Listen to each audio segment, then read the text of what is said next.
Eu gostaria de fazer aqui para vocês algumas considerações sobre diluição seriada, né, relativa ao experimento de espectrofotometria, mas na verdade relativa a qualquer experimento onde vocês precisem fazer diluição seriada. Bom, o que eu mostrei para vocês naqueles slides ou naqueles vídeos da fluorescência, do experimento de fluorescência, foi uma diluição de até 1 milhão de vezes, né? Então nós partimos lá do extrato de tinta, né, do corante da caneta fluorescente, mas que poderia, por exemplo, também ser uma solução concentrada de azul de bromofenol, por exemplo, né? E partimos lá de 10 a 0, que seria a concentração relativa de 1, diluição de 10 vezes, 100 vezes, 1000 vezes, 10.000 vezes, 100.000 vezes e até 1 milhão de vezes, né? Que foi até onde nós fomos lá no experimento. No caso do azul de bromofenol, né, se nós considerarmos lá a solução inicial a 10 milimolar e fizermos a diluição de 1 milhão de vezes, na verdade nós não, a diluição vai ser muito grande, né? Nós chegaríamos lá no final e não veríamos nada, né? O equipamento não conseguiria fazer uma boa leitura. Bom, mas considerando volumes, né, se eu tivesse que fazer uma diluição de 1 milhão de vezes, né, partindo de uma solução de concentração relativa a 1 até 1 milhão, qual seria a melhor maneira de se fazer essa diluição? Né? Vamos pensar um pouquinho. Se eu partir, por exemplo, se eu considerar um volume de 1 ml de solução, né, se eu for sempre preparar soluções com 1 ml de solução total, para diluir 1 milhão de vezes, qual o volume total, ou que volume eu precisaria dessa solução inicial para fazer essa solução final aqui? Pensem um pouquinho. Bom, se eu fosse fazer uma diluição direta, pegar 1 ml e diluir 1 milhão de vezes, eu pegaria então esse 1 ml de solução, né, 1 ml de solução, e colocaria mais 999.999 ml de solvente. Ou, né, isso aqui vai me dar, isso aqui total vai me dar 1.000 litros, né, e o 1.000 litros é o volume de uma caixa d'água. Bom, claro, essa é uma possibilidade, mas é lógico que no laboratório e na prática de qualquer laboratório, né, a gente faz muitas diluições, mas não é essa maneira que seria mais prática ou viável de fazer a diluição. Bom, e qual seria a maneira mais prática, então? A maneira mais prática seria fazer isso de forma seriada. Então, o ideal seria pegar um pequeno volume dessa primeira solução, fazer uma diluição intermediária, depois mais outra, enfim.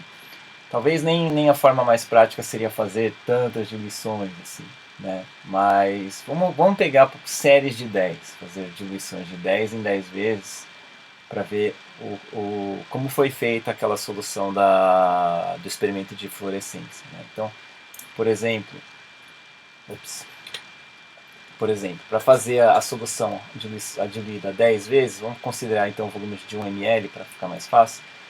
Pegamos uma alíquota de 100 microlitros dessa solução inicial, né, pipetamos lá no segundo tubo e depois colocamos mais 900 microlitros de água. Então ficamos com uma diluição 10 vezes. Para fazer a de 100 vezes, pegamos então 10 ou 100 microlitros, né, um décimo, né, dessa segunda solução, colocamos lá no terceiro tubo, mais 900 microlitros de água. Então essa dissolução ficou diluída em 100 vezes. Vejam, a gente gastou volumes bem pequenos, né, para fazer, ó, já consegui aqui na segunda série aqui, olha, uma diluição já de 100 vezes, né, e assim sucessivamente. Então 100 microlitros mais 900 aqui, diluição de 1000. 100 microlitros dessa mais 900, diluição de 10.000. E aí aqui 100 mais 900, diluição de 100.000 e até que finalmente, né, 100 microlitros dessa de 100.000 mais 900 microlitros de água, né, chegamos então à diluição de 1 milhão de vezes. Então essa é a ideia da diluição seriada. Tá? Então com um volume muito pequeno, né, E fazendo a diluição em série, né, eu consigo uma diluição, fatores muito grandes de diluição.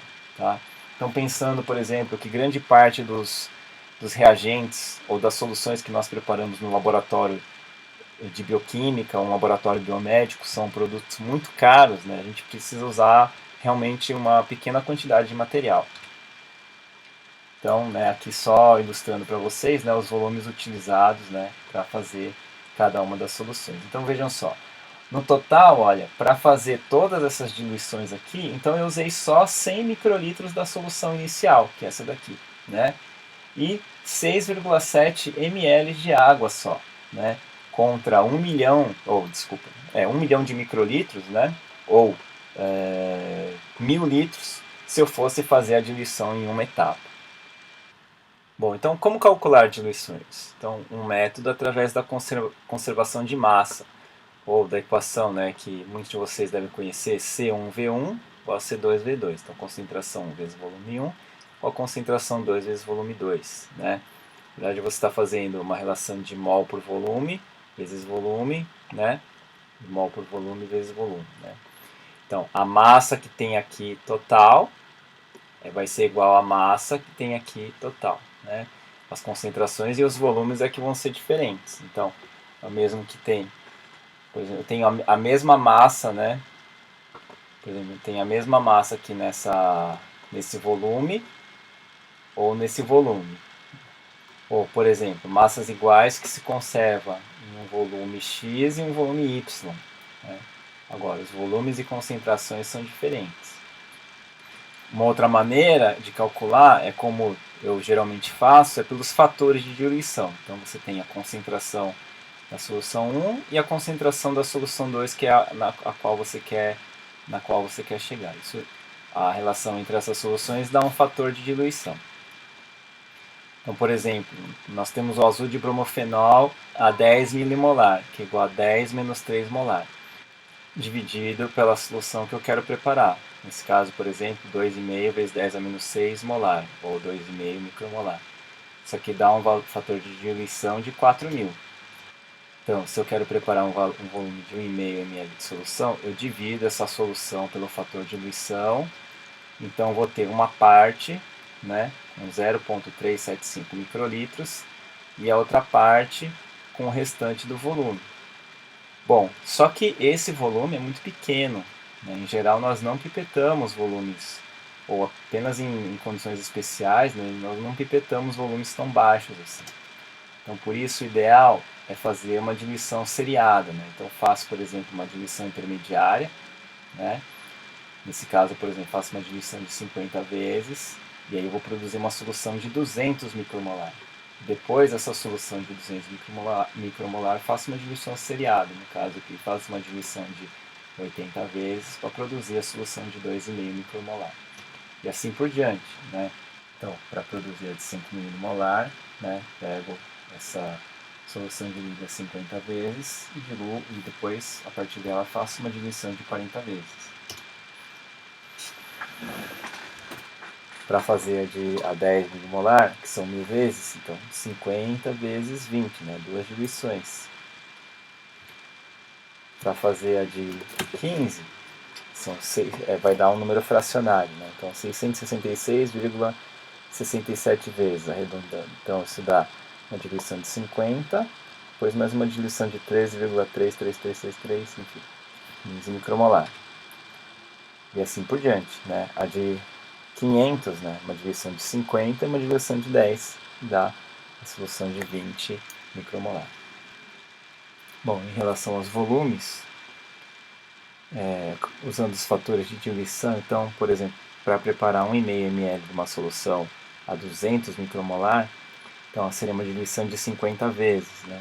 1,5 ml dividido por 50 são 30 microlitros. Então, eu pipetaria 30 microlitros da solução do ácido de bromofenol, e o restante completaria até mais 1.470 microlitros de água. Então, daria 200 micromolar. Bom, e a partir dessa, né, para obter 1,5 ml da solução a 2,5 micromolar, então seria uma diluição de 80, então 1,5 ml dividido por 80 dá 18,75 microlitros, né? E o restante de água, então, com isso preparando a solução de 2,5 micromolar. E assim, né, sucessivamente, então, poderia fazer a série completa de diluições usando esses cálculos.